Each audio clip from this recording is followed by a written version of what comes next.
सभी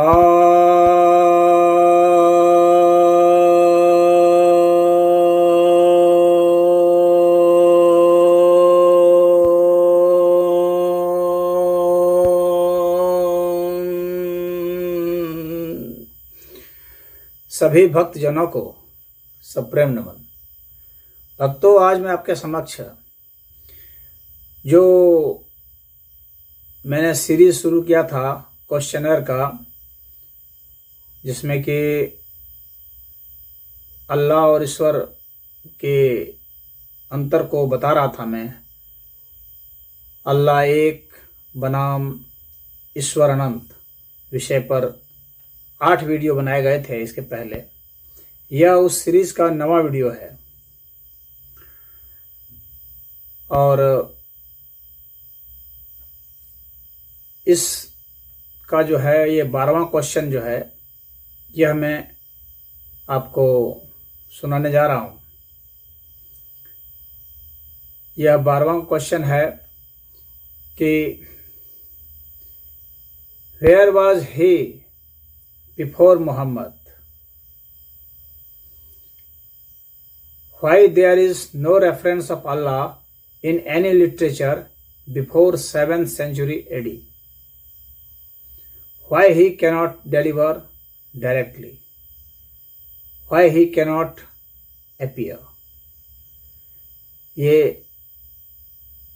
एक ही क्वेश्चन में 4 क्वेश्चन हैं, तो इसका अनुवाद कर दूं पहले कि अल्लाह जो हैं वे मोहम्मद के होने के पहले कहाँ थे, उनका कोई अता पता नहीं था। और अल्लाह का कोई भी रेफरेंस क्यों नहीं मिलता है किसी भी साहित्य में 7वीं शताब्दी के पहले। यह एक दूसरा प्रश्न था उसी प्रश्न के तहत में। और इसके बाद है कि अल्लाह जो है सीधे सीधी क्यों नहीं संवाद कर सकता, क्यों नहीं बता सकता है, उसके पीछे क्या कारण है। जो भी बातें कहनी है उसे क्यों जरूरत पड़ रही है, सीधे क्यों नहीं कह सकता। और इसके बाद है वह प्रकट क्यों नहीं हो सकता। अब इसके जो ये प्रश्न जो हैं, इसके जो उत्तर उन्होंने दिए थे इस्लामिक स्कॉलर ने, वे उत्तर इस तरह से थे कि वो यह आरोप लगा रहे हैं कि कह रहे थे कि अल्लाह और ईश्वर को ये अलग अलग समझ रहे हैं, इसलिए कह रहे हैं कि अल्लाह का अस्तित्व पहले कहाँ था। तो जाहिर सी बात है, जब अल्लाह शब्द की बात होगी, अल्लाह के सिद्धांत की बात होगी, तो यह प्रश्न पूछा ही जाएगा। अब ये मनमाने तरीके से कह देना कि अल्लाह और ईश्वर एक हैं, इसीलिए अगर ईश्वर का रेफरेंस पहले था तो इसका मतलब अल्लाह का भी रेफरेंस था, यह बात सही नहीं होगी। या इस दुनिया को बनाने के पहले ही ईश्वर थे या अल्लाह थे, उसका जो प्रमाण कैसे होगा, कैसे आप देंगे, किस तरह के आप प्रमाण देंगे जिससे प्रमाणित हो कि इस पृथ्वी के पहले, दुनिया की तो अस्तित्व की तो बात छोड़ दीजिए, इस पृथ्वी के पहले अल्लाह थे। या आप ईश्वर की भी बात कर सकते हैं कि ईश्वर थे, क्या प्रमाण आप देंगे। तो प्रश्न के ऊपर उनको हंसना नहीं चाहिए था, उत्तर देना चाहिए था। जब मैंने प्रमाण मांगा है तो प्रमाण देना चाहिए। और कहा है कि मोहम्मद के पहले कहाँ थे। मोहम्मद के पहले अल्लाह नाम के किसी चीज का कहीं कोई जिक्र नहीं आता है। अलाद देवी का आता है, जिसको कि वहां के जो कहा जाता था कि पगान सब जो है वहां जो थे वे पूजा करते थे, उनका आता था। और बताया जाता है कि वही जो है अभ्रंश होते होते वो अल्लाह हो गया। और अलाद जो है इसी का अभ्रंश होते हुए, और वो चूंकि देवी थी वो स्त्रीलिंग थी, और यहाँ पर ये पुल्लिंग हो गए। तो इसका एक इतिहासकार साहब यह भी बतलाते हैं कि वह जो है वो कहीं ना कहीं वो संस्कृत की सभ्यता से प्रभावित थे, इसीलिए इनका जो उच्चारण होता है या अल्लाह कहते हैं, जबकि या जो है संस्कृत में उच्चारण स्त्रीलिंग के अर्थ में होता है, जैसे या देवी सर्वभूतेषु शक्ति रूपेण संस्थिता। तो या देवी यहाँ पर उच्चारण किया जाता है संस्कृत में, और संस्कृत से ही विकृत होकर के अरामैक जो है वो भाषा बनी थी, और अरामैक से ही विकृत होकर के फिर अरबी वगैरह बने। तो संस्कृत जो है सभी भाषाओं की जननी मानी जाती है। तो जाहिर सी बात है कि जो अलात है उसकी परंपरा में या अलात रहा होगा, क्योंकि देवी का यहाँ संस्कृत में उच्चारण तो उसका जो आह्वान किया जाता है वो या से किया जाता है, तो यहाँ से या अल्लाह होते आया है। तो इसका इस तरह से साहित्यिक और ऐतिहासिक एक इस तरह से तर्क निकल सकता है। तो मोहम्मद के पहले आपको पता होगा कि मोहम्मद साहब का जन्म 570 एडी में हुआ है, और कुरान जो है उनके ऊपर नाजिल बताई जाती है 610 में, यानी 610 के पहले कुरान का कोई अता पता नहीं था। और कुरान उस वक्त खाली मोहम्मद के ऊपर नाजिल हुई थी, वो उसके शब्दों में, जैसे ये मैं इस्लामिक हिस्ट्री के हिसाब से बता रहा हूं कि 610 में हुआ, उसके बाद वे इसी तरह से बताते रहते थे, और उनकी मृत्यु हो गई 632 में। तो अब जो है, अब कुरान का जो संग्रह हुआ ये उस्मान के समय में हुआ, जो खलीफा थे, और वो 652 एडी बताते हैं। 652 में कुरान संग्रहित हुआ, और वह भी पूरा का पूरा नहीं हुआ। ऐसा नहीं कि पूरा पूरा, आज जो हम लोग कुरान जो आज हम लोग के पास उपलब्ध है, पूरे वर्ल्ड के लिए जो उपलब्ध है, तो आज भी कुल जो है 31 से 37 कुरान हैं, एक कुरान कोई नहीं है, जिसमें कि 31 कुरान जो है वो रिकॉग्नाइज्ड हैं। इसके ऊपर तो खैर बाद में बात होगी कभी, लेकिन जो कंप्लीट कुरान जो हुआ, जो कि आज उपलब्ध है, वो आपको जानकर आश्चर्य होगा, ये 1985 में हुआ है, 1985 में हुआ है। और जो हफ्स कुरान है, जो करंट कुरान होता है, ये 1924 में हुआ था। 719 जो एडी है, उस समय तक सिर्फ 96% जो है कुरान कंपाइल हो पाया था, बन पाया था। 4% अभी भी बाकी था 719 के समय में, तो बाद में सब ऐड किए गए हैं। तो उस समय तक जो है, यानी मोहम्मद साहब के जन्म के पहले तक कुरान न था, न ही अल्लाह थे। हाँ, अल्लाह देवी अवश्य थे, उनका रेफरेंस था।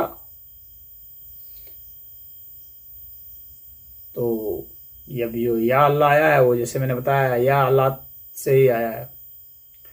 तो अब जो है, यह प्रश्न अवश्य ही खड़ा होता है कि इनका कोई रेफरेंस तो है नहीं। इस पृथ्वी से पहले के अस्तित्व की तो बात छोड़ दीजिए, बहुत बहुत वो हो जाएगी, हाल फिलहाल की चीजें हैं ये सब। तो उतना लंबा चौड़ा दावा करना कि वो ये, फिर ये कहना कि ईश्वर और अल्लाह और गॉड सब एक ही हैं, तो गॉड का रेफरेंस था, इसका मतलब अल्लाह का रेफरेंस था, ईश्वर का रेफरेंस था, इसका मतलब अल्लाह का रेफरेंस था, ये मन माना बर्ताव है। फिर आप ईश्वर ही क्यों नहीं मानते, अल्लाह क्यों मानते? आप ईश्वर ही मानते जब ईश्वर का सबसे पहले जिक्र आया है। तो फिर ये नया कल्ट बनाने की आवश्यकता ही क्या थी? अब ईश्वर जो है, इसका जिक्र तो है वेदों में है, लेकिन यदि कोई पूछे ईश्वर के मतावलंबियों से भी कि वेद के पहले ईश्वर शब्द कहाँ था, तो निश्चित ही शब्द के रूप में तो कोई प्रमाण नहीं दिया जा सकता।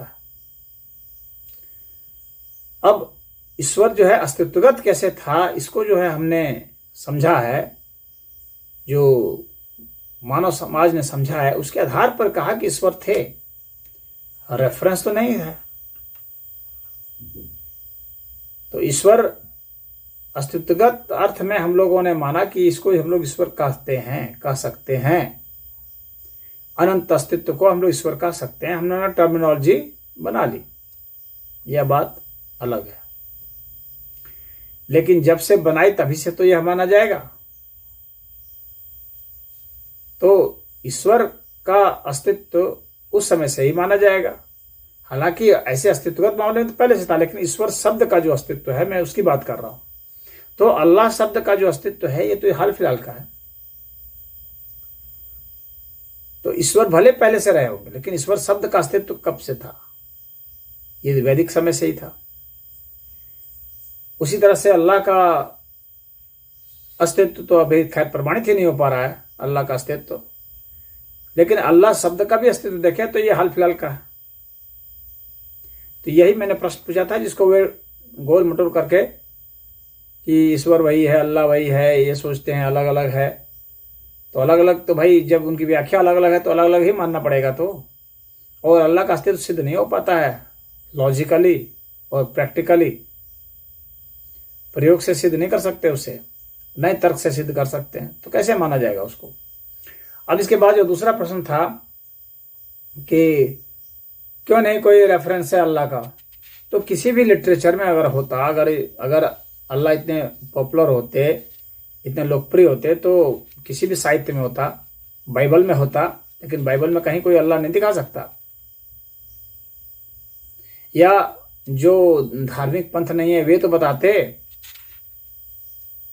जो सेकुलर टेक्स्ट हैं उस जमाने के रहे होंगे, जो उसमें तो वर्णन होता कि ऐसे ऐसे लोग अल्लाह की पूजा करते थे।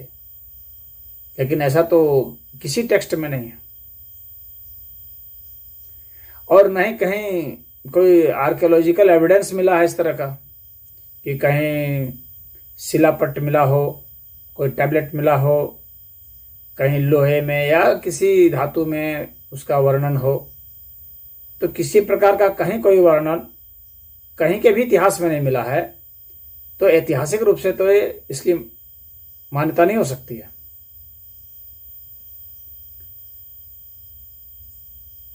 630 के आसपास में ये जो अल अक्सा मॉस्क है, तो उसमें जो है रॉक ऑफ डम कहा जाता है, उसमें कुछ आयत मिली है।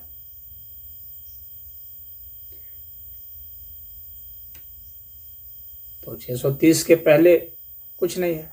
621 के पहले जेरूसलेम में मुस्लिम थे ही नहीं। मुस्लिमों का कोई वर्णन नहीं आता है इतिहास। तो इतिहासकार सब नहीं मानते उस चीज को। तो ऐतिहासिक तथ्यों के आधार पर ही तो कोई चीज बात होगी। अब इसके बाद जो है फिर ये लॉजिकल क्वेश्चन है कि वह जो है क्यों नहीं डायरेक्टली कह सकते? अगर अल्लाह इतने शक्तिशाली हैं, क्यों उनको माध्यम की जरूरत पड़ती है? स्पष्ट रूप से कह देते हैं कि मैं अल्लाह हूं और मैं अमुक अमुक हूं, ऐसा ऐसा मैं करता हूं, मैं ऐसे ऐसे मेरे सिद्धांत हैं, इसी तरह से तुम लोग को मानना पड़ेगा, नमाज मेरी पढ़नी पड़ेगी, नहीं तो ये होगा वो होगा। वो डायरेक्टली कहते, आकाशवाणी होती, जैसे बिजली कड़कती है उस तरह से शब्द का उच्चारण होता, सब लोग सुनते। कुछ न कुछ तो ऐसा होता जो कि माना जाता कि ये मानवों से अलग सत्ता से कोई बात हो रही है, या सबके भीतर में अपने आप ही स्फुरण हो जाता उन सिद्धांतों का, अल्लाह के नाम का। ऐसा भी तो कुछ नहीं हुआ।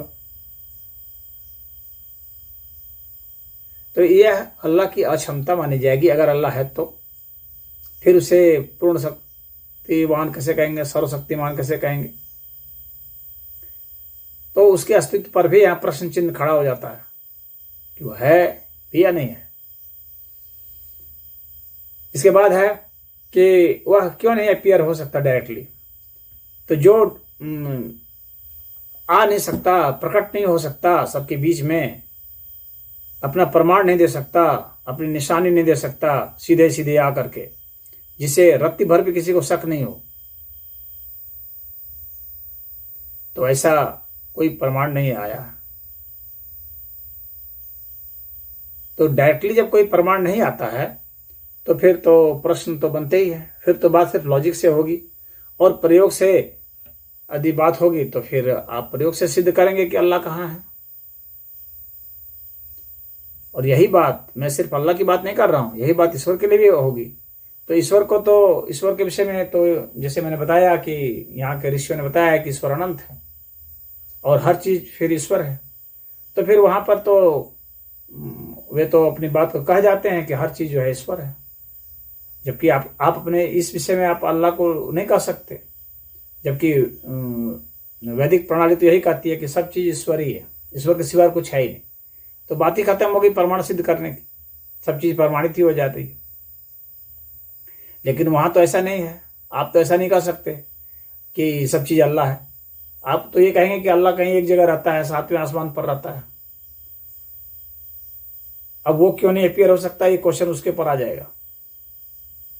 यदि वह पूर्ण है, पूर्ण शक्तिमान है, तो क्यों नहीं आ सकता। निराकार है, सिर्फ साकार नहीं हो सकता, तो उसकी पूर्णता कहाँ है।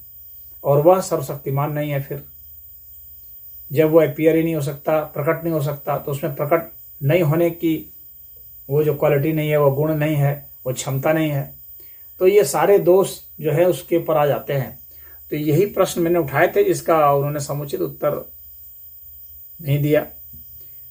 इधर उधर की बातें करने से लोगों को बहका नहीं सकते आप, कम से कम बुद्धिमान लोगों को तो नहीं बहका सकते। तो आज इतना ही इस विषय पर। मैंने जो तथ्य और तर्क के आधार पर मैंने इस प्रश्न को रखा। यदि आप लोगों को कुछ लगता हो तो आप सब कमेंट कर सकते हैं इस विषय पर, और मैं उसका पुनः उत्तर दूंगा यदि आपने ऐसा कोई कमेंट किया तो। ओम।